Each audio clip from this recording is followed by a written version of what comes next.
TV दा कहता है कि औरंगजेब ने मंदिर को जगह नहीं दी। अब किस बेवकूफ को बोलूं मैं बात को? कई मंदिरों को औरंगजेब की जगह दी हुई है, कई चीजें बताई, तो उससे हमारे को औरंगजेब का पहले तो औरंगजेब का नाम अहमद मुहिउद्दीन था। औरंगजेब नाम जो रखा गया है तो लोगों ने क्यों क्या बोल के दिया? औरंग फारसी लफ्ज है, औरंग बोले तो तख्त, जेब बोले तो बैठने वाला। अब औरंगाबाद बोले तो तख्त आबाद, यानी एक महाराष्ट्र में कहीं भी नहीं। औरंगाबाद को सुप्रीम कोर्ट का स्टे है टेम्पोररी की, जब तक के वो ऑर्डर ना दे कुछ ना करे। कि आपके दादा का नाम क्या है, आपके परदादा का नाम क्या है, आपके पांचवें दादा का नाम क्या है, पहले कौन थे, कौन से समाज थे, तो वो किसी को नहीं मालूम। फिर औरंगजेब शिवाजी ने क्या करे, तुमको क्या है, तुमको तुम्हारे दादा का नाम नहीं मालूम, उन्होंने करे थे। तारीख सही लिखेगी कि गलत, वो तुमको अभी तक शाम में 4 बजे। अब तो तुम पैसे मांगते और तुम 2,000 3,000 पे वोट बेचते, फिर बोलते वो बुरे ये बुरे। तुम क्यों बिकते? तुम पहले अपना सोचो, तुमको अगर 2,000 रुपये दिया तो आपको रोज का क्या पड़ा? आप खुद सोचिए रोज का क्या पड़ा आपको। 2 पैसे 5 पैसे 3 पैसे नहीं बोलना चाहिए सर। मैं माफी चाहती हूँ, मेरे बुजुर्गों से करता हूँ कि एक धंधे वाली औरत 500 रुपये 1 घंटे का लेती है, 5 साल में उसकी कमाई और तुम्हारी कमाई देख लो।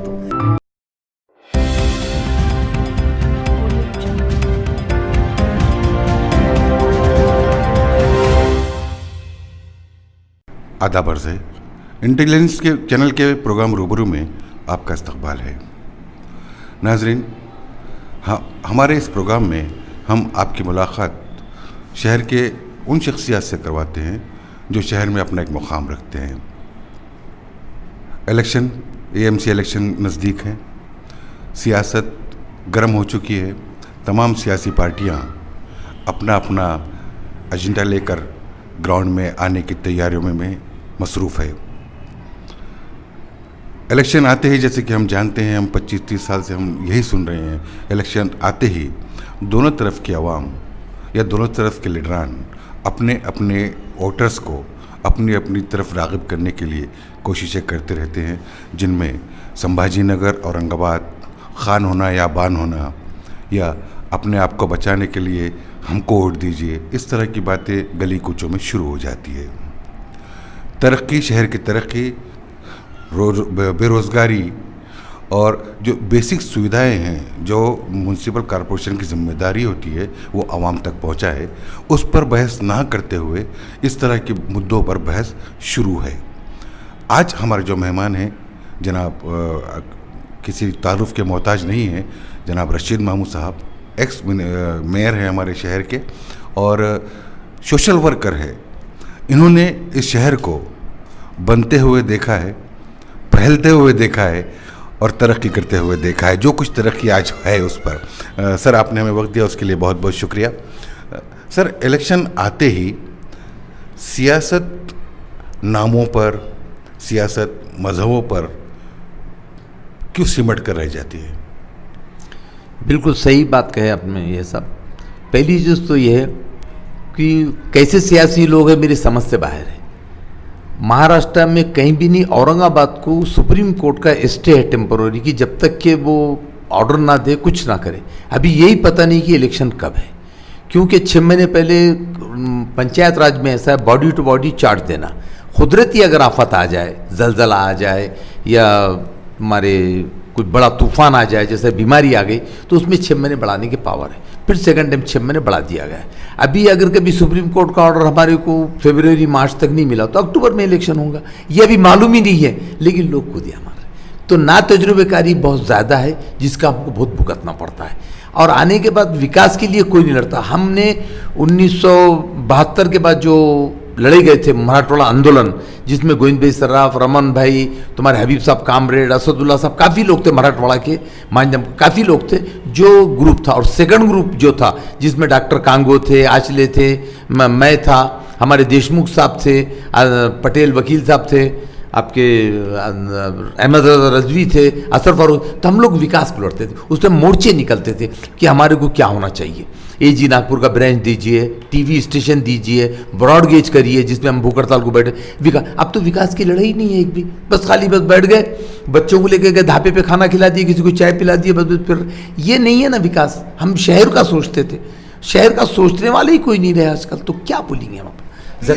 ये जो सियासत है ये कब से शुरू हुई? क्योंकि आपने इस शहर को बनते हुए देखा है, फैलते हुए देखा है, और आबादी जब बहुत मुख्तसर हुआ करती थी और ये आबादी बढ़ गई है। साहब जिस टाइम पर जकरिया साहब का पहला इलेक्शन औरंगाबाद में हुआ तो औरंगाबाद की जो अंदर की सिटी की आबादी सिर्फ 42,000 थी। आज लाखों में हम चले गए, तो प्रॉपर मुकामी जो 42,000 थी, कितनी आबादी होंगी औरंगाबाद की प्रॉपर? 3 लाख 2 लाख जो यहाँ के रहने वाले सब बाहर के आके बस गए बेचारे, कुछ कारोबार करे, बड़ी अच्छी बात है, वो नहीं है। तो समझ लोगों की अलग अलग होगी। फिर नारों में चले गए, जय भवानी, जय शिवाजी, जय भीम, नारे तकबीर, अल्लाह अकबर, तो नारों में बढ़ गए हम। अब किसी से विकास पूछो तो उन्होंने बोलते जय भवानी, जय शिवाजी, नारे तकबीर, वो विकास ही नहीं समझ रहे ना, तो हम किससे बात करेंगे? आज जैसा कि पहल होना चाहिए कि आज नाम का किसी को मैं पूछता हूं कि आपके दादा का नाम क्या है, आपके परदादा का नाम क्या है, आपके 5वें दादा का नाम क्या है, पहले कौन थे, कौन से समाज थे, तो वो किसको नहीं मालूम। फिर औरंगजेब शिवाजी ने क्या करे, तुमको क्या है, तुमको तुम्हारे दादा का नाम नहीं मालूम, उन्होंने करे थे।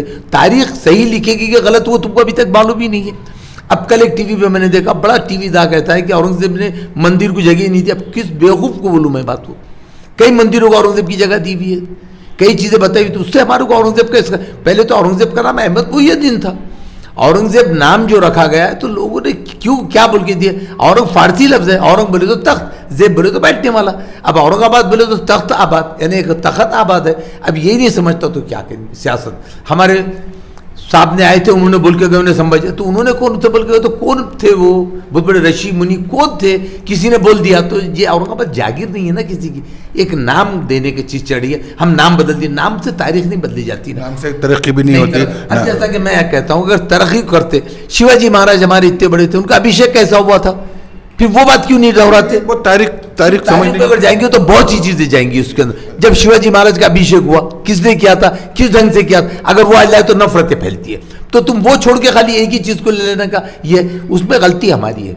हमारे कई लोग जो है तो शिवसेना में, आरएसएस में भी, वो रिजाइन क्यों नहीं देते गलत पॉलिसी पे? नहीं, मजों से पीछे पीछे बढ़ते साफ साफ करके, तो कौन करना?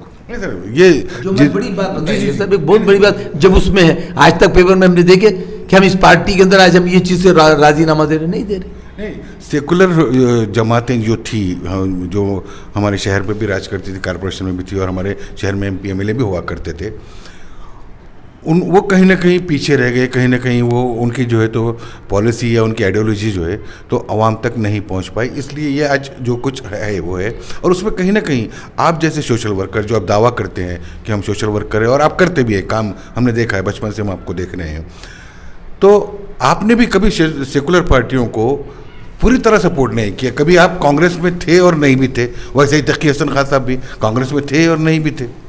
नहीं साहब, इसमें थे नहीं क्या, पुराने टाइम पर ऐसा था, आबादी कम थी, लोग सुनने का मादा था। आज बच्चा आपकी सुनने को तैयार नहीं, तुमको समझता क्या हम जो कर रहे थे? पहले भी लोग दूर हटते गए। अब इस टाइम पर जैसा सबसे बड़ी गलती हुई, 18 साल के बच्चे ने वोट देना और 21 में शादी करना, क्योंकि 21 में जवान होता, फिर 18 में क्या होता, वो वहाँ से जो पॉलिसी बिगड़ी, तो बच्चे तो सुनने का तैयार ही नहीं ना, वो जज्बात पे बह गए, जज्बाती नारों में जज्बात। पहले पुराने लोगों में जो बोले तो रात को 9 बजे 7 बजे घर में आ जाते थे, पहले इलेक्शन में दूसरे। आज वो माहौल ही नहीं है ना आपका, आप चबूतरे पे 1-1 बजे रात तक के बैठ रहे हैं। अब फिर कहते वो पार्टी गलत होगी। पार्टी को गलत नहीं है, हम गलत हो गए, हमको काम लेना नहीं आता हमको। जैसा कि बहुत बड़ी बात है, आप लोगों को मालूम नहीं, जकरिया साहब यहाँ पर जब आए थे तो उन्होंने बोले ग्रेजुएट लोग कितने हैं, तो 22 बच्चों को लिए थे। उन्होंने कहा आप 1 लाख रुपया लोन लीजिए, मैं बैंक से दिलाता हूँ आपको, और गवर्नमेंट से जाकर के उन्होंने फाइल मंजूर करा 22 फैक्ट्री डालने के लिए। आप पूछ सकते पुराने लोगों, तारीख है ये। रेलवे स्टेशन पे जब आए, जब तक बच्चों को भड़का दी कि तुमको ब्याज का पैसा जायज़ है क्या, जकरिया साहब ट्रेन से उतरे तो फाइल उनके सामने 22 फाइल उन्होंने लेके मंजूर, फाड़ के फेंके, उनको मुर्दाबाद बोले, उन्होंने वापिस चले गए। आज 22 के 200 फैक्ट्रियाँ होती थी। अब ये बात बोले तो मालूम रिकॉर्ड है, आप देखिए। आप ये क्यों नहीं सोचते ये बात? आज हम पीछे क्यों रह गए हमारी गलतियों से? हम दूसरों को इल्ज़ाम दे के फ़ायदा नहीं है। मामू, अगर हम तरक्की की नज़र से देखें इस शहर को, तो जब आप मेयर थे तो जब की आबादी और आज की आबादी जाहिर के बढ़ गई है काफ़ी, जिस स्पीड से काम होना चाहिए था, जबकि एशिया के हम वो जो तेज़ी से तरक्की करने वाला शहर हमारा कहलाया जाता था, उसको कहाँ ब्रेक लगा और क्यों ये हम, यानी आज इंडस्ट्री भी यहाँ पर आने को थोड़ा आज आगे पीछे सोचते हैं वो लोग भी कि भाई इस तरह का माहौल जो हम लोग ने पैदा करके रखा है उसमें सभी जिम्मेदार हैं, हम आप सब जिम्मेदार हैं साहब। उसमें तो बात यही है, मैं वही आपको समझाया हूँ कि आबादी के अंदर, आबादी होने के बाद भी आज हमसे गलतियाँ क्या क्या हो रही, हम विकास की तरफ सोच ही नहीं रहे ना, हमने वहाँ पर वो चीज़ छोड़ दी है ना। पुराने टाइम पर जैसा कि जकरिया साहब के इलेक्शन में गोविंद भाई सराफ भी लड़े, जकरिया साहब लड़े, नरेंद्र शर्मा इलेक्शन में, उस ज़माने में जब हम प्रचार को निकलते तो ये एरिया कहाँ तक था। और मैं खाली पूरे इंडिया की बात नहीं, वैसे इंडिया वैसा क्या, एग्जाम्पल देता हूँ, दौलताबाद के आगे तक था, इधर जो है तो तुम्हारे सिंदूर बिंदुन तक था, इधर जो है तो तुम्हारे चिगलठाना था, इधर चौके का पहाड़ वहाँ तक चौका था, इतना बड़ा एरिया था। तो अगर काम को जाने तो साइकिल पे जाना, और क्या मिलता था, मुरमुरे, फल्ली के दाने, गुड़। अगर शहर में काम कर रहे हो तुम, पोस्टर चिटका रहे इलेक्शन वाला, तो सुबह में 10 बजे चाय आती थी, 9 बजे, शाम में 4 बजे। अब तो तुम पैसे मांगते और तुम 2-2 हज़ार 3-3 हज़ार पे वोट बेचते, फिर बोलते वो बुरे ये बुरे। तुम क्यों बिकते? तुम पहले अपना सोचो, तुमको अगर 2,000 रुपये दिया तो आपको रोज का क्या पड़ा? आप खुद सोचिए रोज का क्या पड़ा आपको। 2 पैसे, 5 पैसे, 3 पैसे नहीं बोलना चाहिए सर। मैं माफ़ी चाहते हो, मेरे बुजुर्गों से करता हूँ कि एक धंधे वाली औरत 500 रुपये 1 घंटे का लेती है, 5 साल में उसकी कमाई और तुम्हारी कमाई देख लो तुम। हम वहाँ गिर गए, इतने नीचे गिर गए, दिल जलता करके बोलना पड़ता है। तुम पैसे लेके वोट देते, फिर तुम बोलते कि ऐसा क्यों हो रहा है, तुम क्यों बिगड़े? उस जमाने में लीडर डरते थे आवाम से, अब वो इस बार डरते कि तुम उनके साथ खाते पीते कर रहे, तो माहौल का बिगड़ रहा है, वो बहुत बड़ी बात है। इसका नुकसान जाहिर है कि तरक्की पर हो रहा है। हम जब पैसे, अब जैसे सब एक बात, एक खौफ ऐसी है, खैर इसमें जात पात नहीं करना, वो किसी 1 रुपया लेते, रिक्शे भी नहीं आते तो हम जाके हमारा वोट करेंगे, उनका नजरिया वो है। एक खौफ है ना, एक 2 खौफ और हम, मैं नहीं बोलना चाहता नाम उनका, लेकिन वो खुद अपने ऐसे आते, तुम निकलते पैसा, तुमको अच्छे आवाज देना पड़ता, तो गलती तो है नहीं, यहाँ वहां से बिगाड़ हुआ ना। विकास की बात अगर तुम करते हो तो कौन से मोर्चे आज विकास के निकट चले, बोलिए आप मेरे को। खाली आपको नारे मारने का बोले तो आप जम जाते, खूब जमा हो जाते, लेकिन विकास का किसी ने सोचा तो बहुत मुश्किल है। वो हमको क्या तकलीफ नहीं होती है? हमने पुराना ज़माना देखे, आज हम ये देख रहे हैं, हमको तकलीफ होती हो। उस ज़माने में इज्जत थी। जब जिस टाइम पर बॉम्बे हम गए थे तो बाबूराव काड़े के गेस्ट हाउस में मैं असर फारूक साहब ठहरे थे, तो लोगों ने पूछा आमदार के रूप में ठहरे, आमदार के रूप में? अब तो भटियार खाना है वो आमदार, वहाँ कोई ठहर नहीं सकते थे। हिंदू लोग दादर में ठहरते थे, मुसलमान लोग भेड़ी बाजार में मिटकर हॉस्टल में ठहरते थे। अब तो भटियार खाने में जगह, तो क्या बोलेंगे आप? अगर रिस्पेक्ट था, लोग कम थे, तो काम का एक डर था। अब तो जाहिर है कि ये आप अपने जब वो देखा है तो दुख और दर्द तो होता ही होगा। बेरोजगारी का जो मसला है उस पर बात नहीं होती, और तरक्की पर बात नहीं होती है। आज भी औरंगाबाद शहर में ऐसी कई बस्तियां हैं जहां पर पीने के लिए पानी नहीं पहुंचा सके, बिजली बराबर से नहीं पहुंची है, ड्रेनेज का सिस्टम अभी तक नहीं है। तो अब आने वाले कॉरपोरेशन इलेक्शन में आप किस तरह देखते हैं, और क्या होना चाहिए आपको लगता है? साहब इसमें तो क्या, अगर कभी चुन के आने के बाद सबसे पहले तो उन्होंने स्टडी करना चाहिए। मरूम अलफा साहब गुजर गए, उनके पास अच्छे अच्छे खैरे बोलो, जायसवाल बोलो, हमारे कॉरपोरेशन लोग बोलो, हम लोग जाके बैठ के चर्चा करते थे साहब क्या काम है। अब सीनियर लोगों से कोई चर्चा ही नहीं करता है, तो तुम 5 साल कमा देते। पहले तुम चुन के आ गए, लड्डू में तोले जा रहे, फूल ले रहे, महल्ले में फिर रहे, काम कौन सीखना, एक्ट रूल की मालूमात कौन लेना। ये पूछिए कि कारपोरेशन में 88 में स्टाफ क्या था, आज स्टाफ क्या है, पेमेंट कितनी देना चाहिए, कितने % 1 रुपया आया तो उसमें पेमेंट कितनी जाना, बाकी काम में कितना आना, पूछिए। गवर्नमेंट के फंड कहाँ से आते नहीं मालूम, सीखते भी नहीं है। अगर आप वार्ड की बात कर रहे हैं, मैं 15 साल पहले वार्ड में चुन के आता, मेरे वार्ड जाके देखिए, मेरे पास पानी की तकलीफ नहीं, लाइट की तकलीफ नहीं, अब तक काम पर है, आपको रोका कौन? आप क्यों नहीं? अभी देखिए आप सीमेंट रोड सब ग्रीन बेल्ट, काय का ग्रीन बेल्ट आया? ग्रीन बेल्ट के अंदर आप बताइए कितने हिंदू भाई भी रहते हैं वहाँ, दलित भाई भी रहते। हाँ, कुछ समर्थ नगर में आप जाइए, वहाँ एक घर मुस्लिम बताइए, कुछ ऐसे महल्ले रहते नहीं होता है, फिर तुम जबरदस्ती ग्रीन बेल्ट, अरे ग्रीन बेल्ट बोल के नुकसान क्यों कर रहे हैं? दुख तो ये भी होता होगा आपको कि मज़हब के नाम पर बांट दिया गया है, और बुरी तरह उसका जो है तो हम उसका परिणाम देख रहे हैं कि ना तजुर्बेकार लोग चुन कर आ जाते हैं, जज्बाती लोग वोट देकर, और उसका परिणाम ये होता है कि तरक्की के काम नहीं होते। ये आपका कहना है? ये बात है साहब। मुझे बताइए, कभी यहाँ पर किसी दलित ने बोला ये हमारा एरिया है, किसी हिंदू ने बोला ये हमारा है? ग्रीन बेल्ट बोल के तुम अपने मुंह से बोलते ग्रीन बेल्ट ग्रीन बेल्ट। अरे तुम खुद क्या सोचो, तुम्हारी सोच क्या है? तुम खाली इसी के अंदर रह गए। आज वहां पर सीमेंट रोड के काम हो रहे, तुम्हारे पास का क्या है? नल का, अच्छे कार रोड होने बनने से पहले आपने बोले ड्रेनेज की लाइन पहले डालो, नल का पहले करो, बाद में ये काम करो। आपने सोचे कभी? बहादुर यार जंग आए थे जो गुजर गए बेचारे, हरसुल तालाब का ओपनिंग उनके हाथ से हुआ था। उन्होंने आमखास में कहे थे मैं मर जाऊंगा, ये याद रखना, ये मुर्दों का शहर है, ये मुर्दार कौम है। हम भाग जाते हैं, कहीं भी भाग जाते हैं। हाजी मस्तान है, भाग गए, 3 सीटा गिर के चलेगी, कोई दूसरे खड़े हो गए, उनको कुछ तुम पे सियासी शौर का है। फिर तुम कहते कि 700 साल हुकूमत करे, हुकूमत। अरे तो तुमने किसने हुकूमत करा? हमने करे। जिन्होंने करे उन्होंने कैसा करे, कैसा सबको साथ लेके चले। आज निज़ाम के ज़माने में पुलिस पटेल 450 थे, 450 के अंदर खाली जो तो तुम्हारे 52 या 53 मुस्लिम थे, बाकी तो मराठे बम्मन वो समाज के लोग थे उस पुलिस सेक्शन से पहले। अब हमारे नौजवानों को, जिस तरह आपने कहा कि हमारे नौजवानों की रातें चौराहों पर और होटलों में गुजरती है, तो अवेयरनेस पैदा करने के लिए किस तरह का काम होना चाहिए? कुछ तंजीमें हैं जो इस बात को लेकर गंभीर है, वो कुछ कोशिशें कर रही हैं, लेकिन चूँकि आप सियासी जमात से ताल्लुक़ रखती है, सियासत पर नज़र है आपकी और सोशली आप एक्टिव है, तो किस तरह से काम होना चाहिए आपको लगता है? भाई काम तो अब जैसा कुछ हमारे में पढ़े लिखे मुस्लिम्स है जिनके बच्चे डॉक्टर इंजीनियर बन रहे कर रहे, बड़ी कुछ सोसाइटियाँ मुसलमानों की वहाँ पर सुमसाम हो जा रहा है, वो बच्चे बाहर नहीं आ रहे। जो थोड़ा गरीबी मीडियम में आगे बच्चे, तो क्यों तुम फिर रहे 2 बजे तक, चाय पीने जा रहे तुम कागजी पूरा, और दूल्हों को लेके जा रहे उठा करके, तो क्या तरीका है? कल मुझे पुलिस के बड़े ऑफिसर ने बात करा, मामू ये बताओ, बोले इतनी बड़ी बड़ी गाड़ियों के पास से पैसा कहाँ से आ रहा लोगों के पास? मेरा बच्चा गाड़ी मांग रहा तो मैं 1 लाख रुपए की गाड़ी बोल के मैं ले नहीं सकता, क्योंकि 2 नंबर का पैसा नहीं खाते, मैं कहाँ से लूँ? क्या जवाब दूँ मैं?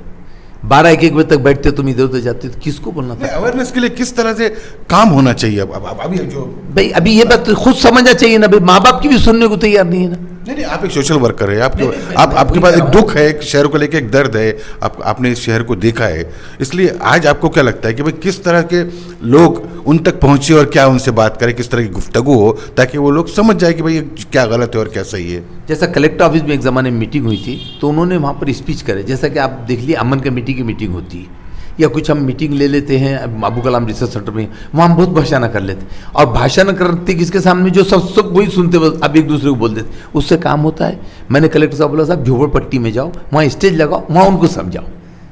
अगर ये तुमको करना है तो वही हर महल्ले के गलियों में जा करके वहाँ बच्चों को जमा करके वो समझाना तुम्हारा काम। जैसा आज से पहले आप देखिए तबलीगी जमात जब नहीं थी, तो कई जगह पटेल आप बोलो, कोई दूसरे लोग बोलो, पीते खाते पत्ते खेलते थे, जमात ने काम करी तो वो लोग जमात से जुड़ गए, तो क्या 2 पैसे आ गए। अब कोई पत्तों में शराब में नहीं जाते, गांव खेड़ों में, शहर में बिगाड़े, गांव खेड़ों में नहीं है।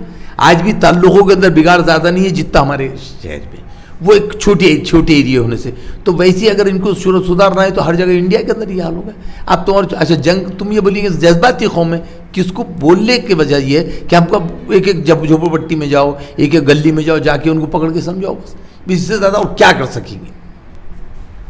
इससे ज़्यादा कोई इलाज ही नहीं हो सकता ना। बेरोजगारी का जो मसला है, एक घर में एक आदमी कमाता है और 8 लोग बैठकर खाते हैं, ये भी उसका एक बहुत बड़ा उसका रीज़न है, उस कारण है उसका।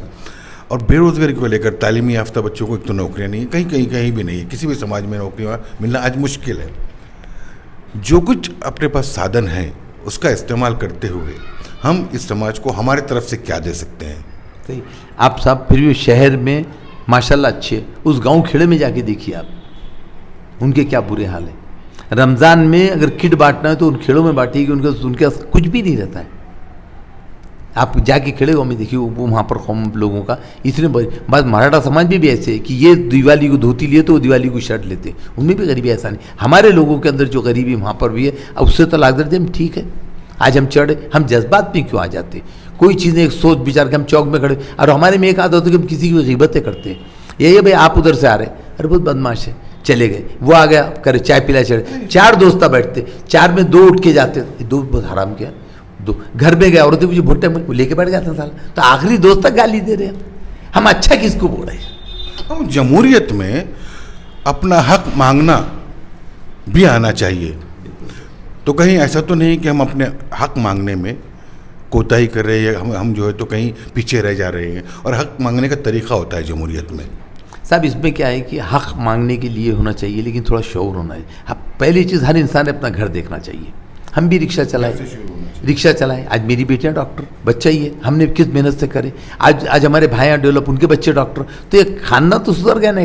तो तुम जब तक कि तवज्जो, तुम देखिए बच्चा नमाज को गया क्या नहीं, अरबी पढ़ा क्या नहीं, स्कूल को गया, स्कूल में जाके नहीं पूछते, अब चंद लोग पूछ, और कुछ रिक्शे वालों के बच्चे भी टॉप निकल गए, जो अच्छी पोस्ट बदल रहा है, थोड़ा बदला, लेकिन उसको थोड़ा मेहनत तो करना पड़ेगा ना, आपको थोड़ा सा जाना। तो इलेक्शन की अगर हम बात करें, अभी जो इलेक्शन आने वाले हैं, आप बोले 6 महीने भी हो सकता है, साल भर भी लग सकता है वो, तो आने वाले इलेक्शन में किस तरह की पिक्चर देख रहे हैं आप, किस तरह देख रहे हैं कि अब क्योंकि सियासी जमातें हैं और एक तरफ MIM है, एक तरफ शिवसेना है, एक तरफ BJP है और दो कांग्रेस जो सेकुलर पार्टी जो अपने आप को बोलते हैं कांग्रेस और राष्ट्रवादी है।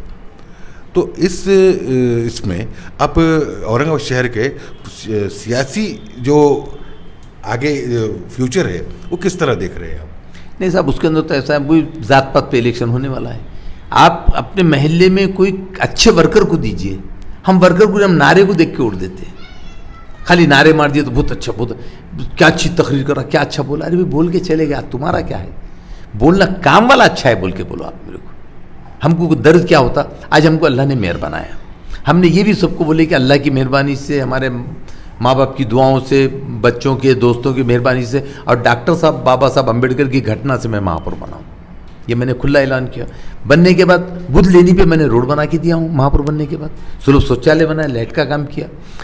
शिवाजी नगर में तुम्हारे गादिया विहार के पास खबरस्तान का और दलितों का 13 साल का झगड़ा था, पुलिस का गार्ड था, वो हटा के तस्वीर करके दिया। अबू कलाम रिसर्च सेंटर बांधे, कुछ वर्क जो हमारे को अल्लाह ने दिया था ये काम करने का, तो हम काम करा सकते हैं ना, हम काम कर सकते हैं ना अगर अल्लाह ने दिया तो। आज मेरे वार्ड में आप जा करके देखिए, छोटी सी वार्ड की मेरे पास शादी खाना मैंने कोई कॉलोनी बनाया था, मैंने वहाँ पर पानी की टाकी बनाए, दवाखाना, कुछ तो कर सकते ना काम। मामू आज अब जो महाराष्ट्र की गवर्नमेंट है, तीनों पार्टी की जो गवर्नमेंट है और उद्धव ठाकरे साहब अच्छा काम कर रहे हैं सियासी तौर पर भी और सबको लेकर चलने की उनकी एक भावना नज़र आती है।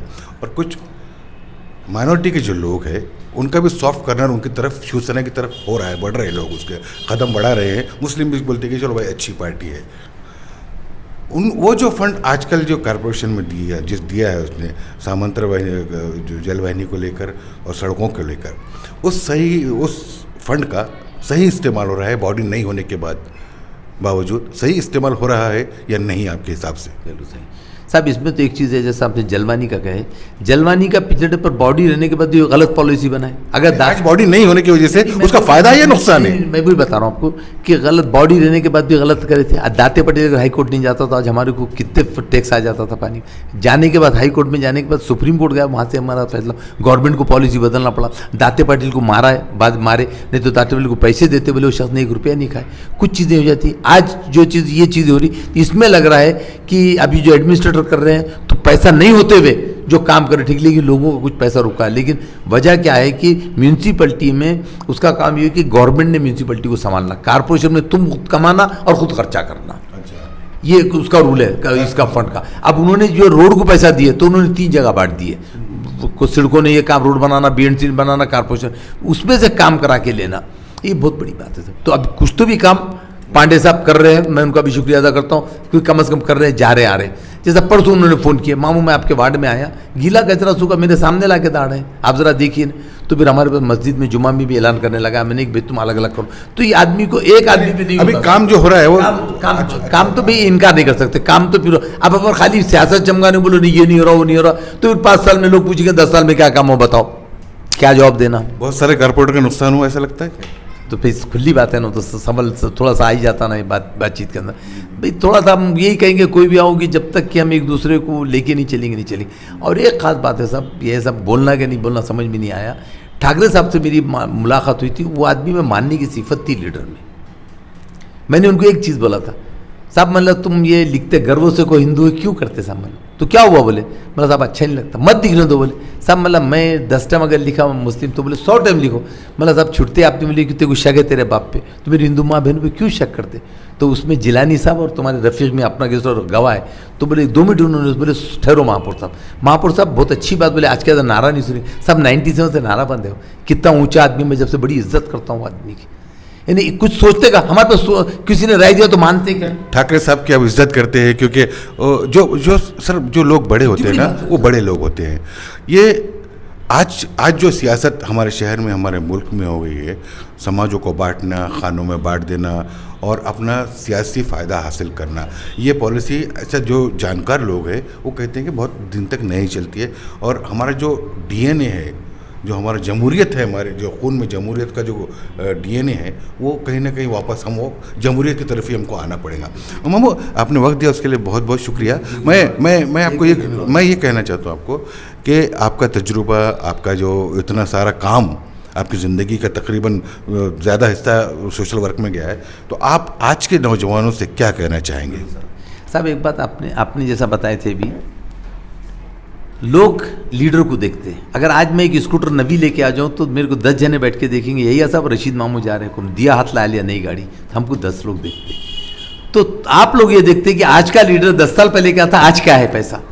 तो ज़रा लीडर ने भी थोड़ा, मैं खुल के नहीं बोलना चाह रहा हूँ, समझ सकते बात को कि लोग देख रहे हैं कि तुम क्या कर रहे हैं, इसलिए तुम्हारे में जो वो कमाने की पॉलिसी आ रही है हर एक में, उससे नौजवान भी पीछे जा रहा है और कौम भी पीछे जा रही है। ज़रा दिल जलता है बस ज़रा थोड़ा सा। तो थोड़ा तुमने अगर वो कंट्रोल किए लीडरों ने या वर्कर ने, तो लाजमी चीज़ है कि वो रुआब से बात करेंगे, फिर उसमें झिझक कभी नहीं होगी। जैसा कि अभी सुनने में आया था, ये MLC का इलेक्शन हुआ, 50-50 हज़ार चला, ऐसा सुने में। 50 कोई वैल्यू है? आप जो घड़ी घड़ी पूछ रहे कैसा बदलना क्या, तो तकलीफ जाती है बाजार में बात आने का। तो ये चीज़ें जब तक कि हम हटेंगे नहीं, हम तरक्की नहीं कर सकेंगे। और नौजवानों से गुजारिश है कि भाई आप जब काम कर रहे हैं, अगर चुन के भी आप आ गए, अल्लाह आपको चुना के दे, तो आप ज़रा उसको सीखो। पहले आए तो कारपोरेशन एक्ट रूल की मालूमात लो, स्टडी करो।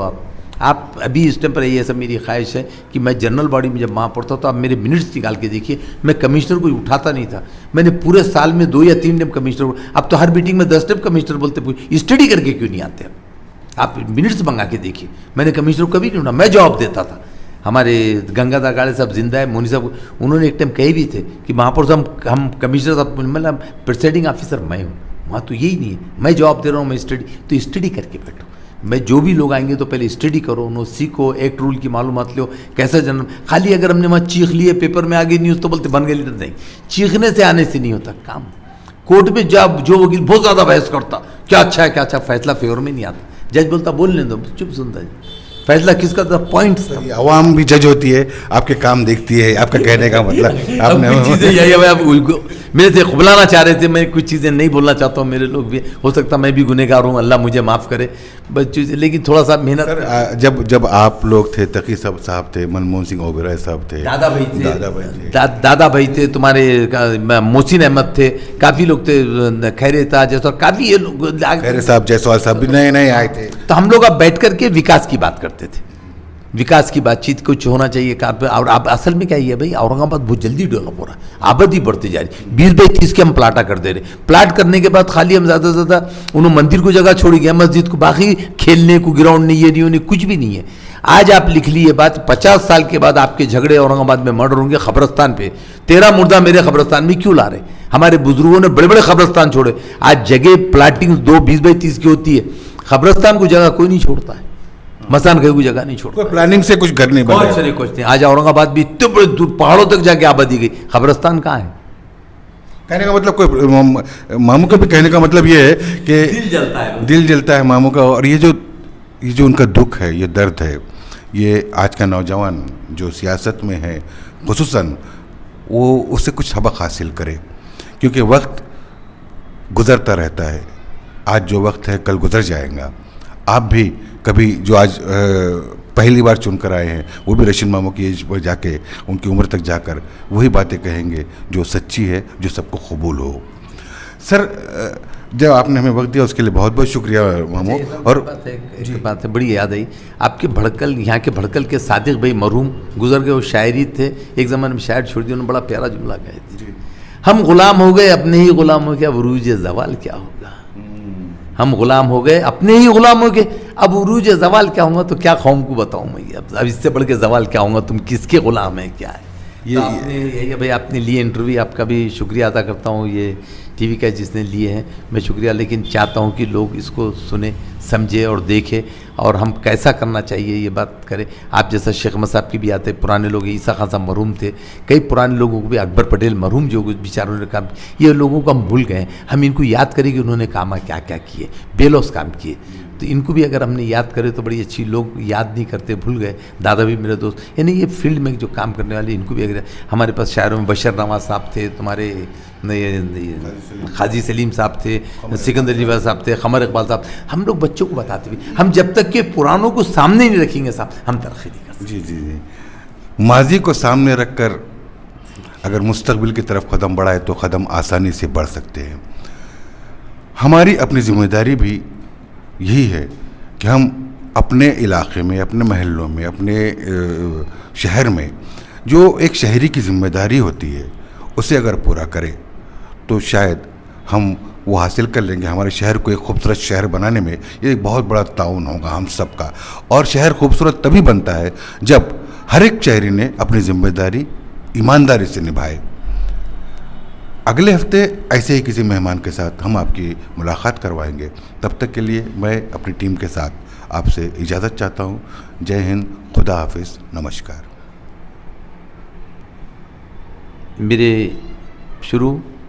मेरे इंटरव्यू में जो अगर कुछ कहने में गलती हुई तो मैं माफ़ी चाहता हूँ आप तमाम नज़रात से, और एक दिल भरे अंदाज से कि मैंने जो कहा हूँ अगर कुछ बुरा लगा तो मैं माफ़ी चाहता हूँ। और साथ ही साथ अल्लाह हाफिज़, जय हिंद, जय महाराष्ट्र, जय भीम।